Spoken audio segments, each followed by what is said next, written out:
Hello folks, welcome to my channel.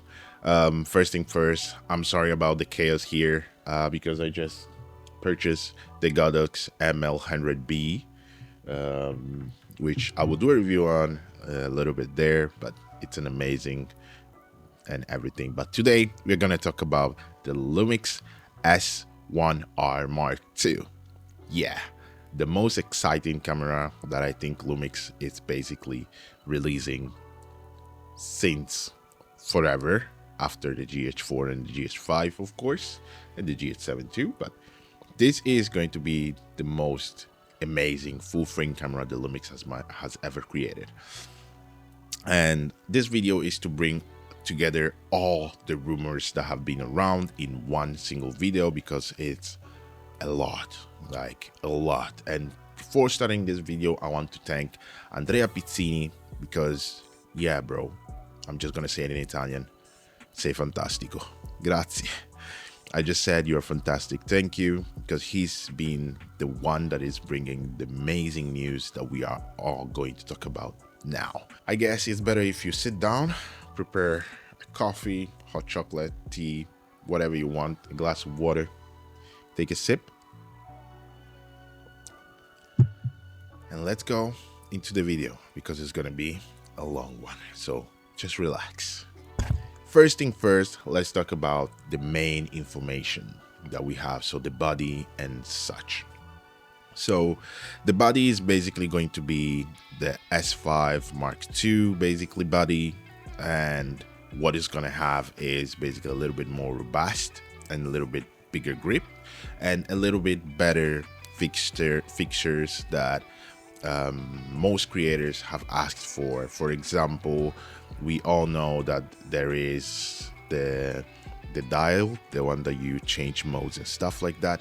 Now they have put blocks on top of that. Then there is basically the dial here where basically your thumb sits. I believe they have created a little bit more space there, so you can actually change a little bit better. So that's amazing. Then they have put basically the red button that it has been basically for the S1H Mark, no, the S1H Mark I, that has been the thing on there. And for the body, it's basically the same thing, and they have changed the code shoe from basically the old code shoe. They have basically put in there the one from the GH7, so you are able to record 32-bit flow straight into the camera. Okay, so let's talk about some more information. So it's gonna have 8 steps of stabilization with compatible lenses, so by having the dual stabilization mode that Lumix has always had. So in the stabilization, for what I understood, there is nothing going to change there. They don't need to change nothing, because it's class leading stabilization since the S5 in the full frame market I'm talking about. So, or since the S1H and the S1 and the S1R. So there is nothing that they need to improve there. They are the best. They keep being the best. They are gonna have the new sensor that, as Big Cook actually suggested, it might be the one from the DJI 8K. Yes, I said 8K. This camera is gonna have 8K recording, but we're gonna talk about it later. So it might be the one from DJI, or Lumix has just developed his own sensor, which they are able to. They are a technological or technology company, so they are able to do that. So it's gonna have 44 megapixels, or 44.2 or 0.7. Well, it's gonna be through that range, but 44 megapixel sensor. Then it's gonna have basically, as I said earlier, the same body as the S5 Mark II and some little fixtures here and there. There's gonna have the L2 processor, so it's not gonna have a new processor according to the rumors, but it's gonna have an AI chip in it for autofocus improvement according to the rumors, right? Then we are gonna have a multi-angle screen like the A93 and the A12.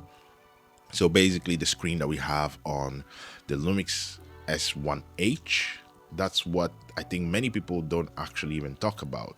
The S1H had this kind of system way before the A93 or the A7R5 or the A12. Like, Lumix has put this screen outside there already back in the days with the S1H or the GH6. So yeah, I don't know what is all this fuzzy and why they are quoting Sony, but Lumix has had it already since ages. But whatever, it's gonna be weather sealed, frost proof, and so on, basically between 0 and -10 according to the news, and then it's going to be recording until 40 degrees Celsius.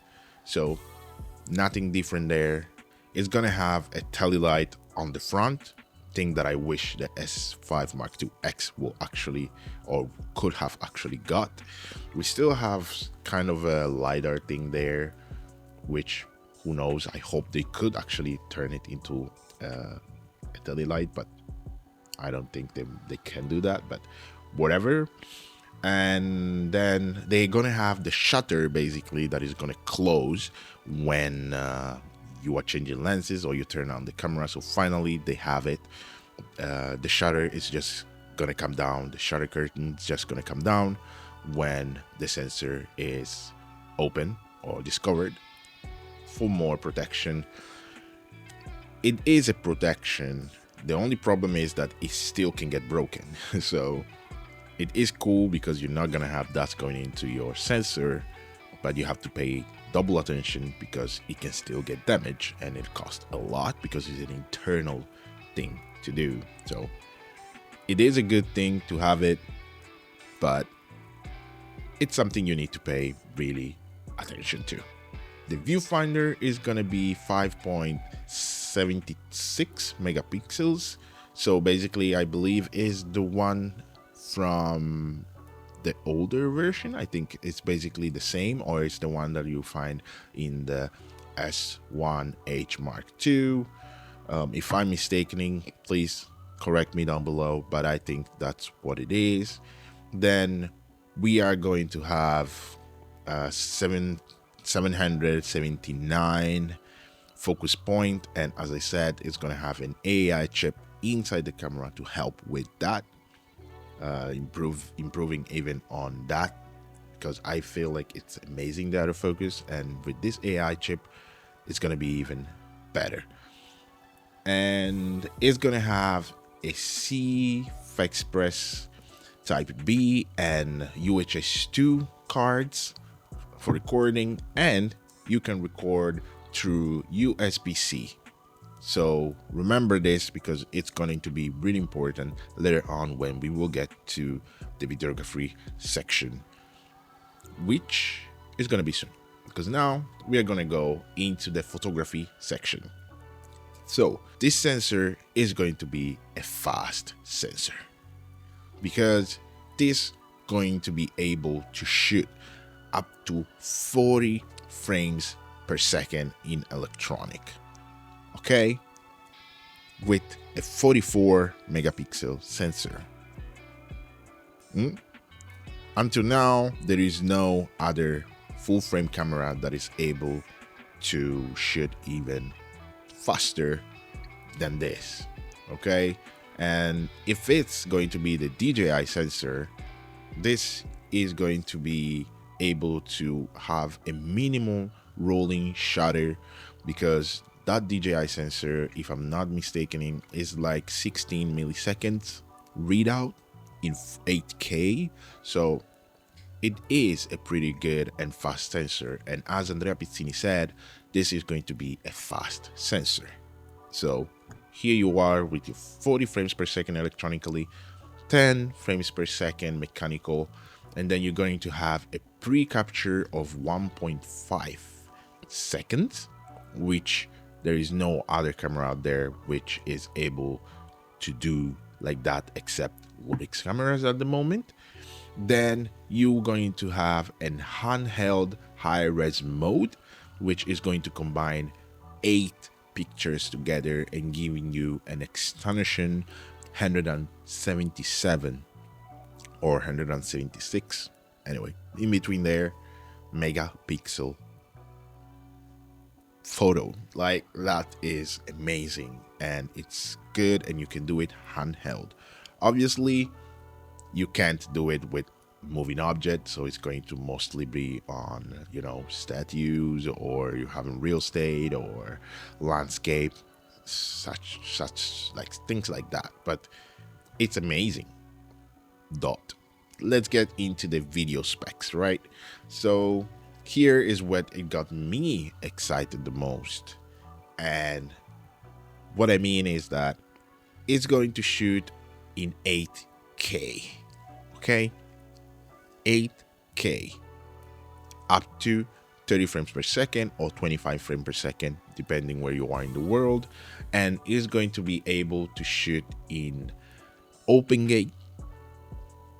Let me repeat, it's going to shoot in open gate, and it's going to give you 3 amazing flavors. It's going to give you 8.1K open gate, 7.2 open gate, and 6.4 open gate. And what I hope is that it can even give you, in 6.4, it can give you maybe up to 60. We don't know yet. There hasn't been anything reported there. But why I'm saying that is because this camera is going to be able, according to the news, to shoot 4K, 120 frames per second, full frame, no crop, nothing. So it's amazing, and I hope the 4K 60, at least, it will be oversampled from the 8K or 6K, right? So that is an amazing thing, but it doesn't finish there. Remember, this is a photography first camera, but they have feature packed this camera with video specs. You're gonna have ProRes RAW recording in the camera. Okay, so internally in the camera, up to 5.8K, 25 frames per second. At least this is what, as for now, it's saying, and you can record it to the CFast Express Type B card and to the USB-C SSD card. So that's exactly why I was telling you to pay attention to remember the USB-C recording option, because you can record your ProRes RAW recording to the USB-C now. And then we have 8K RAW recording externally, and this time with this camera you are able to record proxies, most probably to one of the, your UHS 2 card slots, which with the S5 Mark IIX and the S5 Mark II you are not able to record proxies that goes above, when you are recording above 4K or under 4K. So only the 4K options you have the possibility to record proxies, and in this case apparently you will be allowed to record proxies in all formats, but as for now we don't know. We will see later, and that is amazing. I love this thing, and that's pretty much it for the video specs, which is amazing. But apparently Lumix is going to bring out a new app called Lumix Flow App, which is designed for videographers apparently. And for now it seems like you can use it, or you will be able to use it only with iPhones as external monitor, or to storyboard or editing. Apparently you can edit straight from your phone now, and you can have the light creation and filming assistant in a smartphone. That's pretty much what Andrea Pizzini has said. So it seems like you're gonna have 2 apps now, so the Lumix Lab app and the Lumix Flow app. I'm not sure why they are doing this and not just kind of mashing them in one, there might be some compatibility issues with the Lumix Lab app, or I don't know, but this seems weird to have like another newer app, because the Lumix Lab app just came out. Now we're gonna have Lumix Flow app. I don't know if maybe they're gonna do it through payment, this app, or whatever. There is no information there, but hey, it's amazing that they are working on anyway making videographers' life easier. So I'll take everything they do. After they eliminated the Lumix Sync app, I'm so happy. So thank you, Lumix. Deliver whatever you want. The main thing that it works well. So this is pretty much all the informations that we kind of have. So the price is gonna be $3,600 or $3,599. That's the usual thing that they always do. And then it's gonna be 4.5K with basically the kit lens, the 24 to 105 f4, which is one of the best lenses that Lumix has ever created. It's macro, it's beautiful, it brings beautiful images. So yes, please. And it's going to be announced on 25th of February at 4 o'clock EEST, so Eastern Standard Time, which is where I live. But then for the other parts, I don't remember. You just do the conversion. Or you can just go to the Lumix USA, I believe is the Lumix USA, the ones that are actually doing the live up, the live to announce the camera, and you will see basically the time there. Yeah, I went a little bit further and wrote down a couple of things that I hope you will sit down and listen. So what might come, because there are some questions that I have that they weren't answers through the rumors. And the first one is the battery. What battery are we gonna have? Are we gonna have a newer battery? Are we gonna have an improvement, or so on? Since there might be an AI chip, there might be something they have done so that this battery can be the ones that we have already are going to be a little bit less power drainers, let's say so. I don't know how to explain it, but yeah, is there a new battery coming? Same form factor but more powerful, like Canon did with the LP6, and then they came out with the LP6P.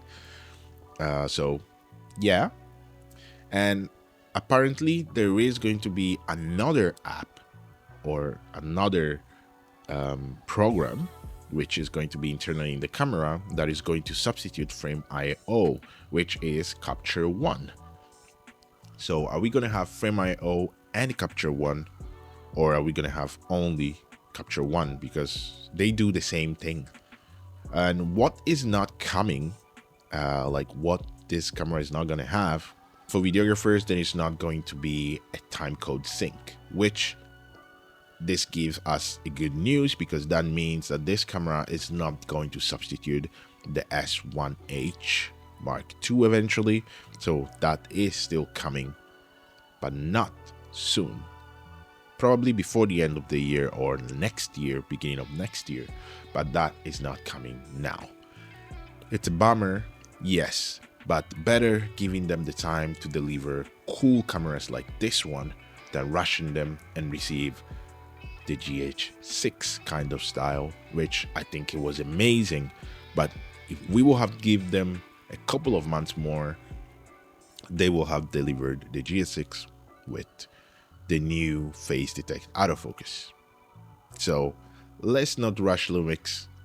Let's let them cook, and we will receive something even better than this camera.